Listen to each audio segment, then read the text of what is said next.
Buenos días, este es el equipo del Grupo 50 conformado por Ander, Hugo, Santi y Diego y Pablo. Vamos a hablar sobre la situación problema que es el derrame de petróleo en los ríos, pero primero empezamos con el concepto de hidrocarburo. Hidrocarburo es una sustancia compuesta de átomos de hidrógeno y carbono.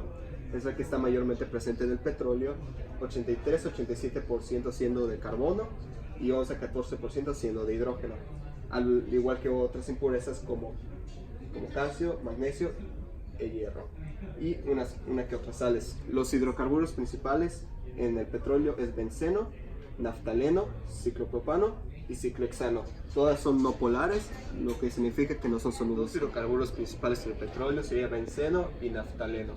Benceno teniendo una geometría molecular y electrónica tetraédrica y es no polar, lo que significa que no es soluble con el agua. El naftaleno tendría estructura molecular tetraédrica igual y sería... Vamos a hablar cómo reaccionan los hidrocarburos con el agua. Vamos a utilizar la temperatura del agua que se ubica en el Golfo de México, que sería 25 grados Celsius. La viscosidad de ambas sustancias del agua y del benceno usaremos en este caso porque es el hidrocarburo principal. La viscosidad del agua en el Golfo de México sería de 1 con un punto de ebullición de 100 grados Celsius y la viscosidad del benceno sería de 0.6 con un punto de ebullición de 80 grados Celsius.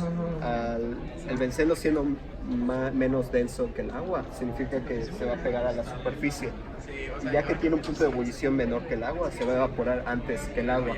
Así que lo que significa es que se va a ir esos hidrocarburos a la atmósfera, afectando el ciclo del agua y básicamente dañando la atmósfera. La solubilidad es 1.79, lo que significa que es muy baja, así que no va a ser soluble. Okay, estos son los principales elementos de los hidrocarburos, que es hidrógeno y carbono. Agregamos el oxígeno porque es lo que conforma el agua. Entonces, el hidrógeno cuenta con la configuración electrónica de 1s1 con la valencia de 1 y su configuración de Lewis. Esto también el carbono, que cuenta con 1s2, 2s2 y 2p2. Y cuenta con valencia de 4 y aquí está la configuración electrónica de Lewis. También está el oxígeno, que como ya comentamos fue por el agua. Está 1s1, 2s2 y 2p4 con valencia de 2 y la configuración del... Hola, mi nombre es Ander. Yo voy a explicar el problema del proyecto. Pues bueno, hubo un derrame de petróleo de Pemex en el río San Juan, aquí en Cadereyta, Nuevo León. Afectó mucho en lo mental y en lo social. Bueno, entre mi grupo y yo encontramos una solución. Tenemos dos, pero una de las soluciones son los skimmers de petróleo. ¿Cómo funcionan? Pues los skimmers de petróleo, como sabemos, el petróleo flota en el agua y esto tiene dos manubrios que tienen cintas. Esas cintas todo el tiempo están dando vueltas y van jalando el petróleo hacia adentro, y aquí la cinta se limpia y el petróleo cae directo a la máquina donde se puede reusar.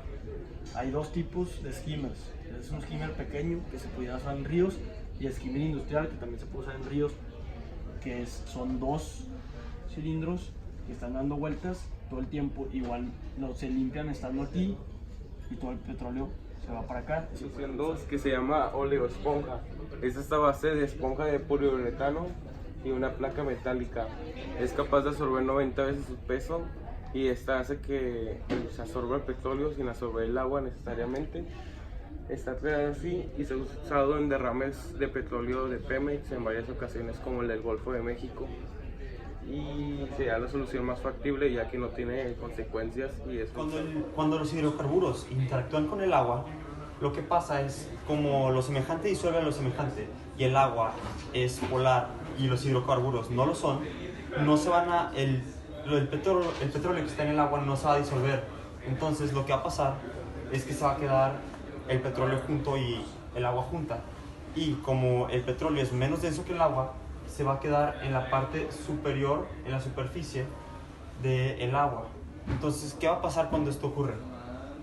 Va a tapar por completo la luz del sol que viene hacia el agua, entonces no va a permitir que el fotosíntesis que las plantas necesitan para vivir ocurra.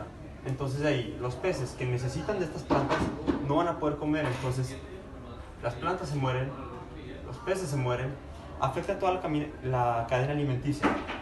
De ahí, como está en la superficie, va a hacer su camino hacia tierra firme, las arenas. y se va a meter en la tierra, contaminando toda la vida que está aquí afuera, todos los árboles, vegetación, etcétera, etcétera.